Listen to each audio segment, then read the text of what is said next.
हरिओम हरिओम हरिओम। देखिए, ये हमारे प्यारे डालीगंज के प्यारे ने पूछा है, गीता अध्याय 9 श्लोक 14 और 15 और 16 दिया है। इन्होंने पूछा है कि इसका स्पष्ट कर दीजिए दीदी जी। उनमें ये 15 पहले, उनमें कोई तो मुझ विराट स्वरूप परमात्मा को ज्ञान यज्ञ के द्वारा पूजन करते हुए एकत्व भाव से, अर्थात जो कुछ है सब वासुदेव ही है, इस भाव से उपासते हैं। और दूसरे पृथक भाव से, अर्थात जो है स्वामी सेवक भाव से, और कोई बहुत प्रकार से उपासते हैं। ये कहा है कि उनमें, जैसे आगे ऊपर बता दिया है, सबकी भक्ति अलग अलग है, सबकी अपने अपने भाव से सब लोग जो है भगवान को भजते हैं। तो उनमें बताया है कि उनमें कोई तो मुझ विराट स्वरूप, यानी सब परमात्मा का ही स्वरूप है। सारा संसार, ये संसार को विराट स्वरूप बता दिया। सारा भगवान का विराट स्वरूप, हर जगह परमात्मा ही परमात्मा है, विराट स्वरूप। यानी जो संसार में देखते हैं वो भगवान ही विराट स्वरूप में, यानी बहुत विशाल स्वरूप में एक परमात्मा को कोई इस भाव से जो है विराट स्वरूप परमात्मा को, यानी ज्ञान यज्ञ के द्वारा उनको इतना ज्ञान हो गया है, इतना ज्ञान में वो जो है बिल्कुल विशालता में उनका ज्ञान आ गया है। तो वही कहते विराट परमात्मा को ज्ञान यज्ञ के द्वारा पूजते हैं। ज्ञान यानी उनको इतना आ गया है कि सारा ये संसार जो दिख रहा विराट, यानी बहुत विशाल संसार देख रहा है, तो उनको इतना ज्ञान हो गया है कुछ ज्ञानियों को कि उस मुझ विराट स्वरूप परमात्मा को ज्ञान यज्ञ के द्वारा पूजन करते हैं। और पूजन करते हुए एकत्व भाव से, अर्थात जो कुछ है सब वासुदेव ही है, यानी ऐसा ज्ञान हो गया है ये संसार नहीं है, ये परमात्मा ही है। ये विराट विशाल संसार जो देख रहा है परमात्मा ही बन के बैठ गया है। एक परमपिता परमात्मा ही है, उसी का, उसको अपने ज्ञान से उनको ये अनुभव कर लिया है उन्होंने कि जो है ये ज्ञान के द्वारा ऐसा उनको अनुभव हो गया कि विराट स्वरूप परमात्मा उस ज्ञान से, कि ज्ञान के द्वारा पूजन करते हुए एकत्व भाव की एक ही परमात्मा, दूसरा है नहीं, ऐसा उनका भाव हो गया है। अर्थात जो कुछ है सब वासुदेव, जो कुछ भी दिख रहा उसमें वासा उस देव का ही है। देव माने देवता नहीं है, नहीं कहो देवता समझ लो, उस देव को, वो परम शक्ति का ही वास है उसमें, उस देव का ही वास है। तो उस वासुदेव का ही है, इस भाव से उपासते मतलब परमात्मा, ऐसे इस भाव से उपासना का मतलब है कि ऐसे उपवास, ऐसे भगवान के पास वास करते हैं, वो उस परमात्मा के पास ही वास करते हैं, उपासते हैं, मतलब ऐसे परमात्मा के समीप कहो या उसके पास कहो, यानी उसी अनुसार से बरतते हैं, यानी ऐसे ही वासुदेव ही है, इस भाव से वो परमात्मा के करीब में जाते हैं, के पास हैं। और दूसरे पृथक भाव से, यानी पृथक अपने अलग भाव से, उनका अलग विचार है, पृथक भाव से, अर्थात जो है स्वामी सेवक के भाव से, वो कोई ये सब परमात्मा ही परमात्मा, दूसरा मैं परमात्मा हूँ, सारा संसार परमात्मा है, तो संसार में तो मैं भी हूँ, मैं भी वही आत्मा, वही आत्म तत्व, वही शक्ति मैं भी हूँ। कोई इस भाव से हैं उपवास करते हैं, नहीं ऐसे भगवान के समीप जाते हैं। और दूसरे जो हैं वो जो है पृथक भाव से, यानी अलग उनके विचार हैं, अलग भाव से, पृथक भाव से, अर्थात मैं स्वामी, वो स्वामी है, मैं सेवक हूँ, ऐसा भाव रहता। वो जगत के स्वामी, वो परमात्मा, कण कण में व्यापक परमात्मा हैं, ऐसे वो परमात्मा को स्वामी मानते हैं, अपने को सेवक मानते, ये भाव उनके अंदर रहता। यानी कोई कम ज़्यादा नहीं है, अपना भाव जो है, जैसा जो कोई भगवान को जिस भाव से माने उनका भाव ऐसा होता है। इस भाव से भजते हैं परमात्मा को, उनका भाव ये है। किसी किसी का ऐसा भाव होता है। तो स्वामी सेवक भाव से वो जो है इस भाव, उनका अंदर ये भाव रहता। और कोई कोई बहुत प्रकार से उपासते हैं, कोई बहुत प्रकार से भी उपासते हैं। कोई स्वामी सेवक भाव से, वो उसको इस भाव से परमात्मा के पास में बैठते हैं। कोई जो है परमात्मा, ये संसार विराट रूप है, इस भाव से उसके पास में बैठते हैं, उसके पास में वास करते हैं, अपने भगवान को जो है अपने करीब देखते हैं। कोई इस भाव से, इस भाव से कोई उपासते हैं, उनका भाव ऐसा रहता है। तो जितने यानी भक्तों को बताया है कि अलग उनके सब विचार अलग अलग हैं। सबको भगवान को वो जो है, उनकी भक्ति ऐसी है कि परमात्मा के, जिसे बताया हो ऊपर वाले श्लोक में, लेकिन वो दृढ़ निश्चय वाले भक्तजन, आगे वाला जो है 14वां श्लोक कहता है कि तब इनका विचार ऐसा बनता कि वो दृढ़ निश्चय वाले भक्तजन निरंतर मेरे नाम और गुणों का कीर्तन करते हुए तथा मेरी प्राप्ति के लिए यत्न करते हुए और मेरे को बार बार प्रणाम करते हैं। कोई देखो इस तरह के किसी किसी की भक्ति है, और सदा मेरे ध्यान में युक्त नहीं लगे रहते हैं, और अनन्य भक्ति से मुझे उपासते हैं। अन्य दूसरे का पास नहीं जा करके, एक परमात्मा से ही, उनके पास ही जो है वास करते हैं, वो उनके पास बैठते हैं, उनके पास भाव करते हैं, उनके पास में ऐसा विचार रखते हैं, उनका भाव ऐसा होता है।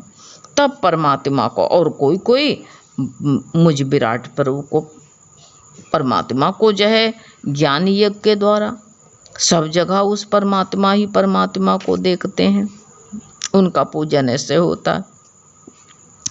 पूजन करने का मतलब ये होता है, ऐसे जो है इस भाव से ही उनकी भाव रहते हैं, ज्ञान ऐसा हो जाता है कि उनका हर कर्म पूजा ही होने लगता है। ऐसे यही पूजन, घंटी बजाना ही पूजन नहीं है कि घंटी बजाया तो पूजा हो गया। फूल फेंक दिया, फूल भी तोड़ के लाए, वो तो भगवान का ही है।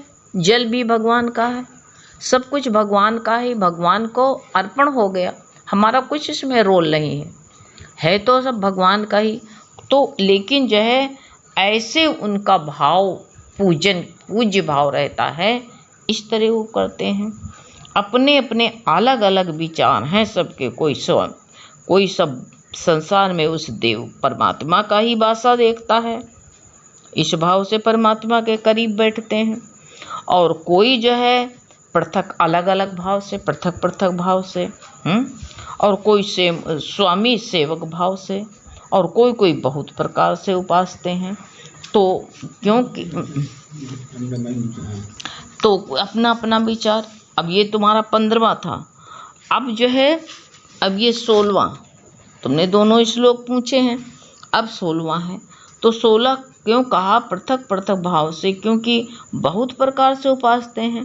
अब 16वां है क्योंकि कृत, ये बताया कृत अर्थात श्रौत क्रम, श्रौत क्रम जैसे बताया कि जैसे अपने अपने विचार होते हैं। क्योंकि मैं कृत अर्थात श्रौत क्रम मैं हूँ। अब भगवान ने बताया सब कुछ मैं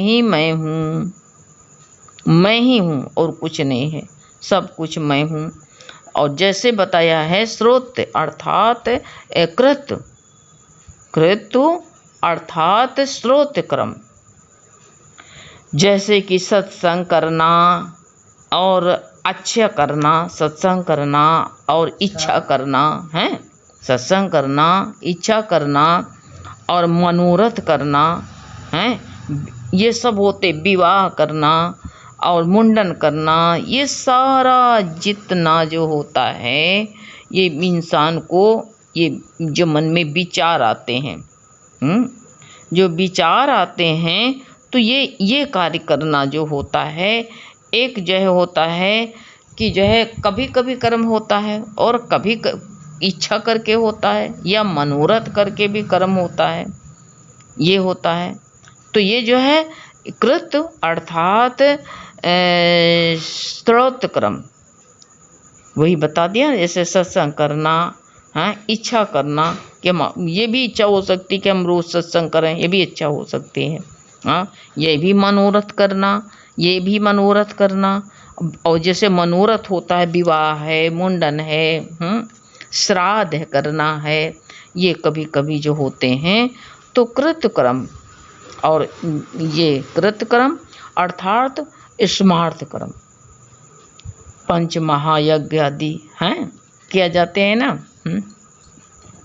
काल के अनुसार कभी कभी जो किया जाता है, जो कर्म वो कहते हैं कर्म किया जाता है। वैसे ब्रह्म यज्ञ है, ये देव यज्ञ है, ये जो है पितर यज्ञ है, भूत यज्ञ है, जो किया जाता है वह स्मार्थ कर्म किया कहा जाता है। इसमें स्मार्थ लिखा नहीं, आप करे थे मैं समझ में नहीं आता, जो पितरों के लिए वो जो बताया है वो कर्म किया जाता है, ये जो है ये कर्म किए जाते हैं। इसमें गीता में यही दिया हुआ है। तो ये बता रहे हैं कि ये सब कर्म जो हो, क्योंकि भगवान ने कह दिया है कि ये सब जो होता कृत अर्थात स्मार्थ कर्म कि मैं हूँ, जो कर्म होते मैं ही हूँ, दूसरा कुछ है ही नहीं है। और पंच महायज्ञ, तो पंच महायज्ञ जो होता है हर घर में, जैसे पंच महायज्ञ किसको कहोगे तुम, जैसे कहा हम पंच महायज्ञ जानते ही नहीं हैं कौन सा होता है, क्योंकि आजकल जो है तो ये हर घर में पंच महायज्ञ होते हैं और रोज़ जो शुद्ध भाव से जो होते हैं और जितना जो है पंच महायज्ञ जो है हम जो करते हैं, किया जाता है, रोज़ सबके घर में जो शुद्धता रहती है तो सबके घर में वही हो गया। यह पंच कोई जो है अपने घर में जो है पितरों को कोई देता है, लेकिन गुरु ने बताया कि जो घर में है देवता ही है ये, पितृ तो जो चले गए हैं, पितृयज्ञ होती है वो कभी कभी करा जाता है, भूत जो होता है, लेकिन ये सब जो है सुधा जितना जो है ये हमारे होता है, यज्ञ जो होता है रोज होता है घर में। गुरु ने बताया तुम स्वयं ब्रह्म हो, ये यज्ञ ब्रह्म की यज्ञ हो गई। तुम जो स्वयं जो है, गुरु ने कहा तुम्हारे घर में सब जितनी परिवार है वो सब देवी देवता ही हैं, बेटी हो बेटा हो कोई भी सब देवता ही हैं। हमको लोगों तो गुरु ने सहज बता दिया, सहज काम बताया, कठिन नहीं बताया, सहज बताया कि तुम सब जो तुम्हारे घर में परिवार है सब तुम स्वयं ब्रह्म हो, ये ब्रह्म यज्ञ हो गई। जो कार्य करते हो वह यज्ञ बना दो, ये ब्रह्म यज्ञ हो गई। ये देव यज्ञ गुरु ने कहा सब जितने घर में मूर्तियां हैं, जितने प्राणी हैं, जीते जीते ये सब देवता हैं हमारे घर में आए हुए, ये देव यज्ञ हो गया।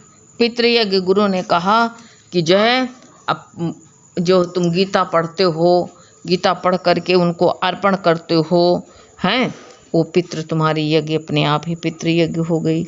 और जो बताया है कि जो पितरों को अन्न देने वाला, तब जो पितरों को अन्न दिया जाता, अर्पण किया जाता है, मैंने बताया है जो पितरों को अर्पण किया जाता है वो कहा है स्वधा भी मैं हूँ, सब कुछ बता दिया।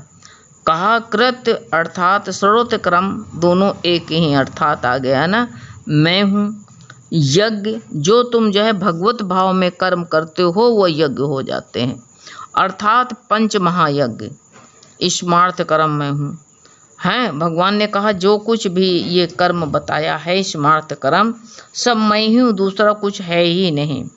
और स्वधा जो कहते हैं अर्थात वनस्पतियाँ हैं, जो पितरों के लिए, पितरों के निमित्त जो दिया जाने वाला अन्न है वो भी मैं हूँ। अन्न तुम कहाँ से लेके आए हो? स्वधा कहाँ से लाई हो तुम? तुम कहाँ से लाते हैं? सब है तो भगवान का, और सब भगवान ही, देखो सब में भगवान ही भगवान, मैं ब्रह्म ही ब्रह्म, जैसे ऊपर बता दिया सब कुछ वासुदेव ही वासुदेव, ऐसे तुम सब में उस परमात्मा को ही देखो, दूसरा देखो नहीं। सरल भाषा। अब ये वैदिक भाषा जो होती है, वैद लोग, पंडित लोग ज़्यादा अपने वैद से संस्कृत में बताते हैं, लेकिन हमको लोगों को सहज बताया गया कि जो पितरों को अन्न तुम दे रहे हो, अर्पण कर रहे हो, उनको उनके निमित्त जो दिया जा रहा है वो भी सब मेरा ही है, मेरे को ही मिलता है। दिए जाने वाला अन्न भी मैं ही हूँ, और मेरी वस्तु मेरे को ही मिलती, मैं ही हूँ, उसमें भी मैं हूँ।